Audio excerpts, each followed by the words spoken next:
ya. Nah, sebelum kita mulai pembelajaran, kita berdoa terlebih dahulu ya. Untuk ketua kelas, pimpin doanya. Marilah kita berdoa. Berdoa mulai.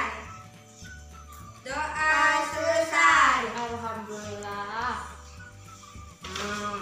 Ibu akan absen terlebih dahulu ya. Siapa yang gak hadir? Hadir semua. Iya, hadir semua. Nah, sebelum kita kan kemarin sudah belajar tentang sistem pencernaan pada hewan, yaitu hewan sapi. Nah, hari ini kita akan belajar tentang organ pencernaan pada manusia. Tadi pagi siapa yang sebelum berangkat ke sekolah sarapan terlebih dahulu? Aku. Sarapan apa? Sarapan sapi. Hah? Sarapan telur? Ya. Iya, diapain? Digoreng lah. Iya, digoreng. Nah, sarapan itu sangat penting. Mengapa? Itu dapat menghasilkan energi yang baik pada tubuh. Maka, sebelum melakukan aktivitas, kita dianjurkan untuk sarapan terlebih dahulu, yaitu sarapan yang sehat. Nah, tujuan pembelajaran kita hari ini adalah melalui pengamatan yang ditampilkan tentang proses pencernaan, siswa dapat mendeskripsikan organ-organ pencernaan pada manusia. Melalui kegiatan membuat model dan diagram, siswa mampu membacakan dan membedakan organ pencernaan pada manusia dan hewan. Nah, sekarang silakan buka bukunya halaman 14. Sudah? Ya. Di situ kan ada gambar Orang. iya, oral, yaitu sistem pencernaan pada manusia. Perhatikan lembarannya.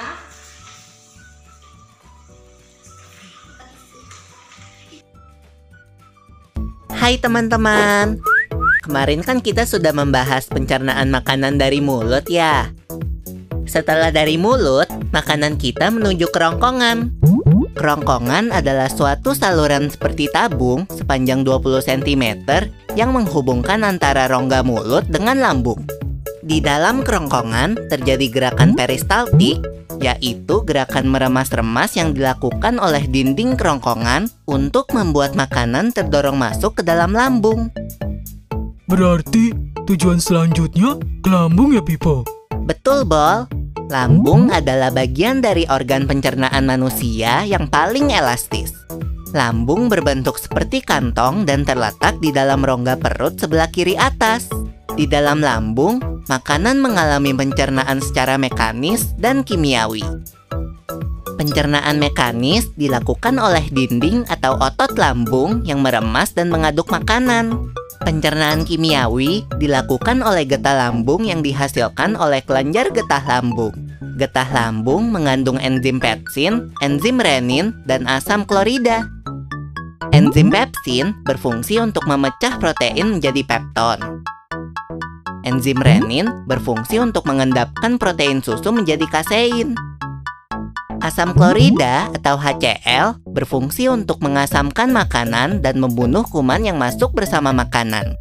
Nah, habis ini makanan kita pergi ke toilet ya? Hihihi. Ah, kamu ini belum, Bol. Selanjutnya, makanan dicerna di usus halus dulu. Usus halus merupakan usus terpanjang dalam saluran pencernaan karena panjangnya mencapai 6 hingga 7 meter. Di dalam usus halus terdapat cairan khusus yang membantu penyempurnaan pencernaan makanan. Oh iya, usus halus terdiri dari 3 bagian, yaitu usus 12 jari, usus kosong, dan usus penyerapan. Apa aja ya fungsinya?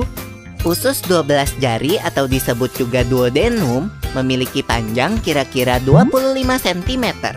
Usus 12 jari mencerna makanan dengan bantuan getah pankreas dan getah empedu. Getah pankreas dihasilkan oleh kelenjar pankreas. Getah pankreas mengandung enzim-enzim berikut. Enzim amilase berfungsi mengubah zat tepung atau amilum menjadi zat gula atau glukosa. Enzim tripsin berfungsi mengubah pepton menjadi asam amino. Enzim lipase berfungsi mengubah lemak menjadi asam lemak dan gliserol. Kalau getah empedu dihasilkan oleh hati dan disimpan dalam kantong empedu. Getah empedu berfungsi untuk mencerna lemak.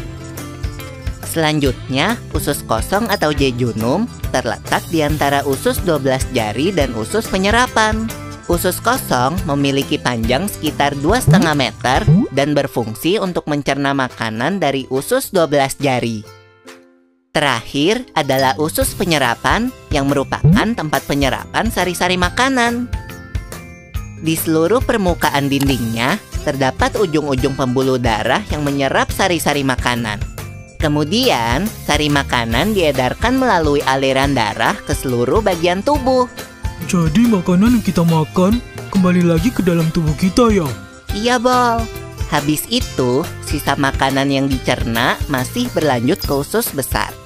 Nah, usus besar berfungsi menyerap cairan, vitamin, dan mineral dari sisa-sisa makanan yang telah diserap oleh usus halus.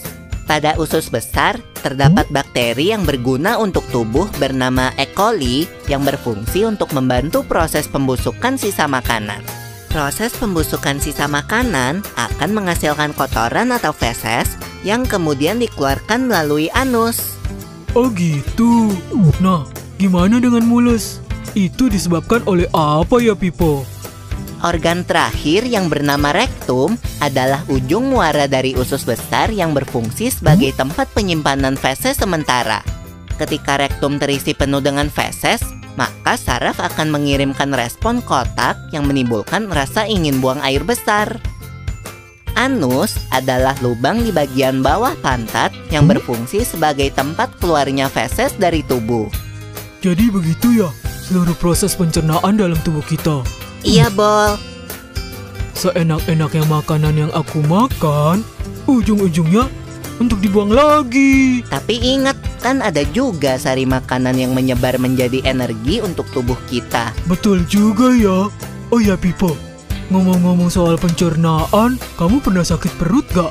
Tentu saja, Bol. Kenapa ya perut kita bisa sakit? Nanti akan kita bahas bersama di video selanjutnya ya, Bol.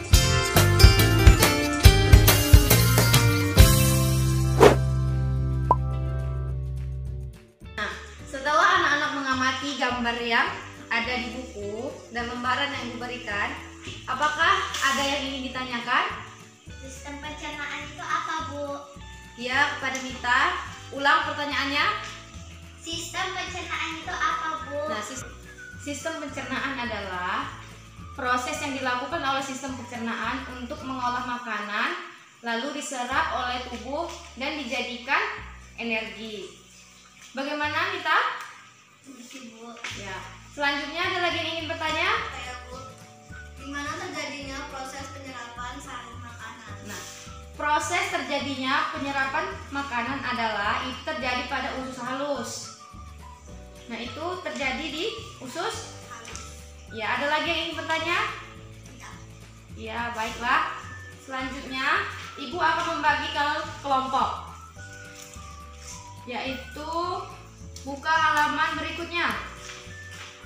Nah, di situ kan ada kolom. Nah, kolom itu kan menyuruh kalian untuk membuat diagram proses pencernaan pada manusia.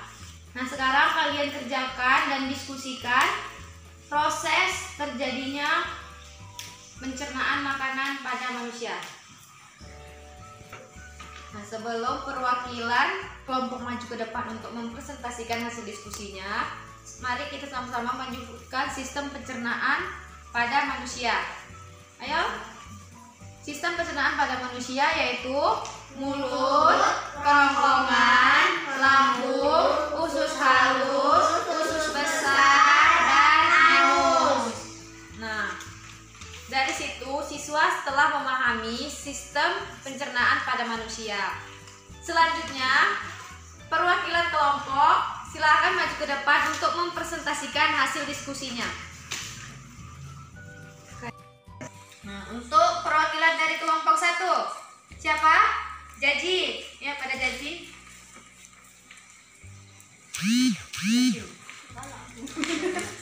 Bacakan hasil diskusinya. Diagram alur perjalanan makanan dari rongga mulut hingga keluar melalui anus adalah mulut, dari mulut ke kerongkongan, lalu ke lambung, lalu ke usus halus, terus lalu ke usus besar dan ke anus. Sistem pencernaan pada tubuh manusia berfungsi untuk menghancurkan makanan yang masuk ke dalam tubuh. Makanan yang semula dalam bentuk kasar dapat berubah menjadi bentuk yang lebih halus dengan bantuan gigi dan enzim. Dalam hal ini, enzim pencernaan dapat mempermudah proses penyerapan sari makanan. Baik, terima kasih kepada Jaji. Baik, untuk kelompok kedua, perwakilannya Mita.